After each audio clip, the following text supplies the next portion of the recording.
Hello students, welcome back to my channel. आज हम बताने जा रहे हैं 8 राज्यों के जो नए राज्यपाल चेंज हुए हैं। पहला थावरचंद गहलोत कर्नाटक के राज्यपाल नियुक्त किए गए हैं। हरिबाबू कंबमपति मिजोरम के राज्यपाल नियुक्त किए गए हैं। गंगूबाई त्रिकनभाई पटेल मध्य प्रदेश के राज्यपाल नियुक्त किए गए हैं। पी एस सीतरम पिल्लई गोवा के राज्यपाल नियुक्त किए गए हैं। सत्यदेव नारायण आर्य त्रिपुरा के राज्यपाल नियुक्त किए गए हैं। और रमेश बैस झारखंड के राज्यपाल नियुक्त किए गए हैं। बंडारू दत्तात्रेय हरियाणा के और राज्यपाल नियुक्त किए गए। और राजेंद्र विश्वनाथ अलकेर हिमाचल प्रदेश के राज्यपाल नियुक्त किए गए। अब स्टार्ट करते हैं क्वेश्चंस को। ऑब्जेक्टिव क्वेश्चन हमारा फर्स्ट क्वेश्चन है, which cricketer has become highest run getter in women's cricket across formats overtaking former skipper Charlotte Edwards. England के पूर्व कप्तान चार्लोट एडवर्ड्स को पछाड़कर कौन सी महिला क्रिकेटर क्रिकेट में सबसे अधिक रन बनाने वाली खिलाड़ी बन गई है? तो इसका आंसर हो जाएगा भारत के कप्तान मिताली राज। इंग्लैंड की पूर्व कप्तान चार्लोट एडवर्ड्स 10,273 को पछाड़कर सभी प्रारूपों में महिला क्रिकेट में सबसे अधिक रन बनाने वाली खिलाड़ी बन गई हैं। न्यूजीलैंड की सूजी बेट्स 7,849 रन के साथ तीसरे नंबर पर हैं। शीर्ष 5 में स्टेफनी टेलर 7,832 और मेग लैनिंग 7,024 हैं। मिताली ने सांत्वना जीत के लिए 220 रनों का पीछा करते हुए मेजबान इंग्लैंड के खिलाफ तीसरे और अंतिम एकदिवसीय एक दिवसीय मैच के दौरान उपलब्धि हासिल की। नेक्स्ट क्वेश्चन है हमारा, Indian army chief general MM Naravane will inaugurated war memorial for Indian soldiers in which country? भारतीय सेना प्रमुख जनरल MM नरवणे किस देश में भारतीय सैनिकों के लिए युद्ध स्मारक का उद्घाटन करेंगे? इसका आंसर क्या होगा? इटली। इसका आंसर क्या होगा? इटली। भारतीय सेना प्रमुख general MM Naravane United kingdom और इटली की आधिकारिक यात्रा पर जाएंगे, जिसके दौरान वो अपने समकक्षों देशों के वरिष्ठ सैन्य नेतृत्व से मुलाकात करेंगे। इस यात्रा का मुख्य आकर्षण इटली के प्रसिद्ध शहर कैसिनो में जनरल नरवणे का भारतीय सेना स्मारक का उद्घाटन होगा। यह स्मारक द्वितीय विश्व युद्ध के दौरान मोटे कैसिनो की लड़ाई में 5,000 से अधिक भारतीय सैनिकों ने इटली को फांसीवादी ताकतों से बचाने के लिए लड़ते हुए अपने प्राणों की आहुति देने वाले सैनिकों की स्मृति में बना है। अब यहाँ बात हो रही इटली की, तो इटली के बारे में जान लेते हैं। वहाँ के राष्ट्रपति हैं सर्जियो मटेरेला और राजधानी है इटली की रोम और मुद्रा है वहाँ की यूरो। नेक्स्ट क्वेश्चन है, Karsten Warholm, who has broken the long-standing world record in the 400-meter hurdles during the Bislett Games, is from which country? बिस्लेट खेलों के दौरान 400 मीटर बाधा दौड़ में लंबे समय से चले आ रहे विश्व रिकॉर्ड को तोड़ने वाले कार्स्टन वारहोम किस देश से हैं? इसका आंसर होगा आंसर बी, नॉर्वे। नॉर्वे के 25 वर्षीय एथलीट कार्स्टन वारहोम ने बिस्लेट खेलों के दौरान 400 मीटर बाधा दौड़ में लंबे समय से चले आ रहे विश्व रिकॉर्ड को तोड़ा है। इससे पहले यह रिकॉर्ड 29 साल तक अमेरिकी हर्डलर केविन यंग के नाम था। उनका 46.78 सेकंड का निशान 1992 के बार्सिलोना स्पेन में ओलंपिक में बना था, जिसे अंततः वारहोम द्वारा 46.70 सेकंड के आधिकारिक समय के साथ तोड़ा गया। अब यहाँ हम लोग बात किसकी कर रहे हैं? नॉर्वे कंट्री की। तो उसके बारे में कुछ जान लेते हैं। उसकी राजधानी क्या है? ओस्लो। और उसकी मुद्रा क्या है? Norwegian krone. और वहाँ के प्रधानमंत्री कौन है? Erna Solberg. ये मैप के थ्रू आप समझ सकते हैं नॉर्वे कंट्री। नेक्स्ट क्वेश्चन है हमारा, which non profit venue under Ministry of Commerce and Industry has won the Most Innovative Investment Promotion Agency 2021 award? वाणिज्य और उद्योग मंत्रालय के अंतर्गत किस गैर लाभकारी उद्यम ने सबसे नवीन निवेश संवर्धन 2021 का पुरस्कार जीता है? तो इसका आंसर होगा OCO ग्लोबल द्वारा इन्वेस्ट इंडिया को दुनिया की सबसे नवीन निवेश संवर्धन एजेंसी 2021 से सम्मानित किया गया है। OCO ग्लोबल विदेशी निवेश पर एक अग्रणी प्राधिकरण है और आर्थिक विकास सेवाओं, उत्पादों और अद्वितीय कंपनी मूल्यांकन टूल की एक श्रृंखला प्रदान करता है। इन्वेस्ट इंडिया 2009 में स्थापित भारत सरकार के वाणिज्य उद्योग मंत्रालय, उद्योग और आंतरिक व्यापार के संवर्धन विभाग के तहत एक गैर लाभकारी उद्यम है। यह राष्ट्रीय निवेश प्रोत्साहन और सुविधा एजेंसी है।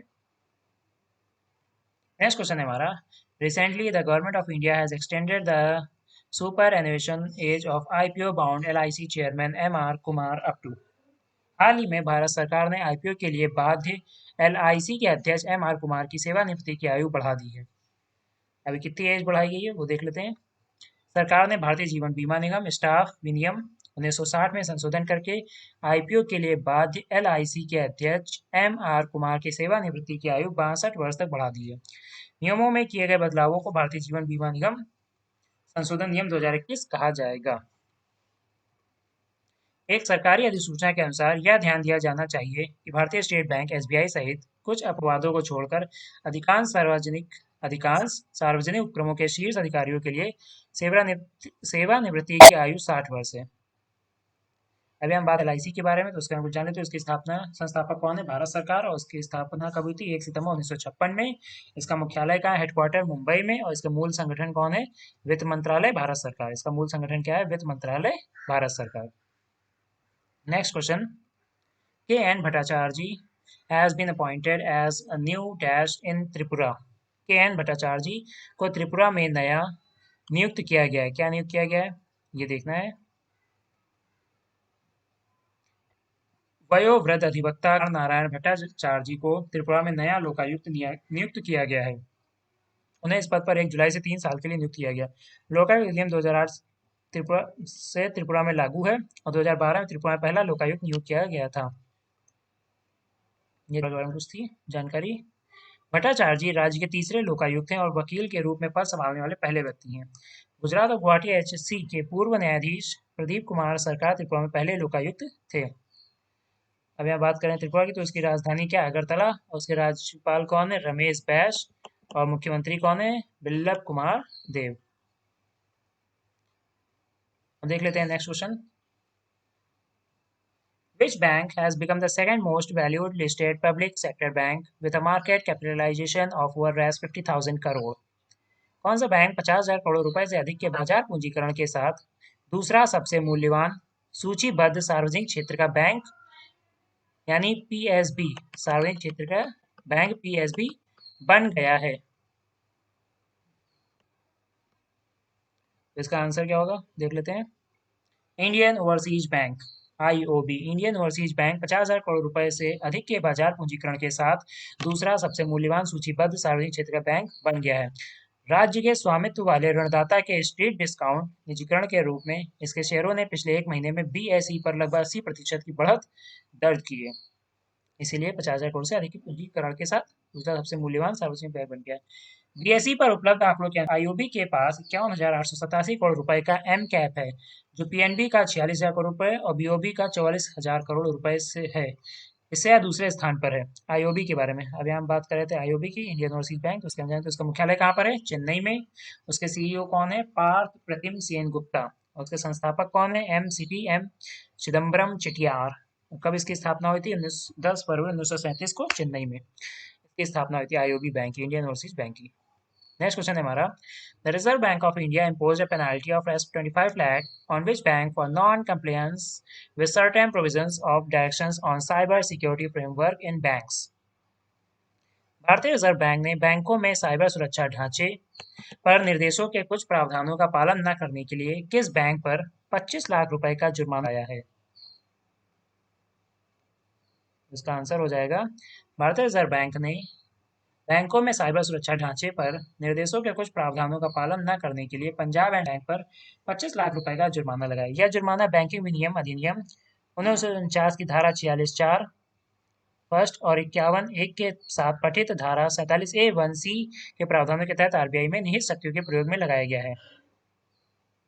अभी हम बात कर रहे थे पंजाब एंड सिंध बैंक के बारे में, तो उसके बारे में जान लो। इसके संस्थापक हैं वीर सिंह। इसकी स्थापना हुई थी 24 जून 1908 को। इसके एमडी और सीईओ है एस कृष्णन। इसके एमडी और सीईओ कौन है? एस कृष्णन। नेक्स्ट क्वेश्चन है हमारा, who has taken over charge as managing director national high speed rail corporation limited? National high speed rail corporation limited के प्रबंध निदेशक के रूप में किसने कार्यभार संभाला है? इसका आंसर हो जाएगा, सतीश अग्निहोत्री ने national high speed rail corporation limited के प्रबंध निदेशक के रूप में कार्यभार संभाला है। उन्हें मेगा रेल अवसंरचना परियोजनाओं के कार्यान्वयन में 20 से अधिक वर्षों का अनुभव है। उन्होंने रेल विकास निगम लिमिटेड के अध्यक्ष और प्रबंध निदेशक के रूप में काम किया है, जो लगभग 9 वर्षों तक रेल मंत्रालय के तहत एक अनुसूची ए सीपीएसी है। नेक्स्ट क्वेश्चन है हमारा, Name the Indian origin woman who will travel to the space abroad VSS Unity Virgin Galactic. उस भारतीय मूल की महिला का नाम बताइए जो वर्जिन गैलेक्टिक के VSS यूनिटी पर सवार होकर अंतरिक्ष की यात्रा करेगी। इसका आंसर हो जाएगा भारतीय मूल की महिला सिरिसा बंदला वर्जिन गैलेक्टिक के VSS यूनिटी में सवार अंतरिक्ष के किनारे की यात्रा करेंगी, जो 11 जुलाई को न्यू मैक्सिको से उड़ान भरने वाली हैं। यह महत्वपूर्ण है क्योंकि वह कल्पना चावला और सुनीता विलियम्स के बाद अंतरिक्ष में जाने वाली भारतीय मूल की तीसरी महिला होंगी। 34 वर्षीय सिरिसा बंदला भारत में आंध्र प्रदेश के गुंटूर को रहने वाली हैं। नेक्स्ट क्वेश्चन है हमारा, Recently, the U.S. space agency NASA has extended the tenure of its Near-Earth Object Wide Field Infrared Survey Explorer telescope by how many years? हाल ही में अमेरिकी अंतरिक्ष एजेंसी नासा ने अपने near earth object wide field infrared survey explorer telescope के कार्यकाल में कितने वर्ष का विस्तार किया है? कितने वर्ष का विस्तार किया है? तो इसका आंसर हो जाएगा, में अमेरिकी अंतरिक्ष एजेंसी नासा ने अपने near earth object wild field infrared survey explorer telescope के कार्यकाल में 2 वर्ष का विस्तार किया है। इस विस्तार के पश्चात नासा का यह near earth object hunting space telescope जून 2023 तक कार्य करेगा। नेक्स्ट क्वेश्चन है हमारा, Recently, US troops have effectively ended their military operations by vacating which country's largest airbase after a 20-year-long war? हाल ही में अमेरिकी सैनिकों ने 20 वर्ष के लंबे के बाद किस देश के सबसे बड़े एयरबेस को खाली कर अपने सैन्य अभियानों को प्रभावी ढंग से समाप्त कर दिया है? तो इसका आंसर हो जाएगा अफगानिस्तान। हाल ही में अमेरिकी सैनिकों ने 20 वर्ष के लंबे युद्ध के बाद अफगानिस्तान के सबसे बड़े एयरबेस को खाली कर अपने सैन्य अभियानों को प्रभावी ढंग से समाप्त कर दिया है। 11 सितंबर 2001 को अमेरिका में हुए आतंकवादी हमलों में लगभग 3000 लोगों की मृत्यु हुई थी। इसके बाद यह अभियान चालू किया गया था। आज के लिए बस इतना ही। Thank you class. अगर आपको वीडियो अच्छा लगा प्लीज़ वीडियो को लाइक कर दीजिए, सब्सक्राइब कर दीजिएगा और प्लीज़ वीडियो को कमेंट कर दीजिएगा। और अगर आप हमारे चैनल पर नए तो प्लीज़ चैनल को सब्सक्राइब कर लीजिए ताकि आने वाली वीडियोज़ की नोटिफिकेशन आपको मिलती रहे। आज के लिए इतना ही। Thank you class.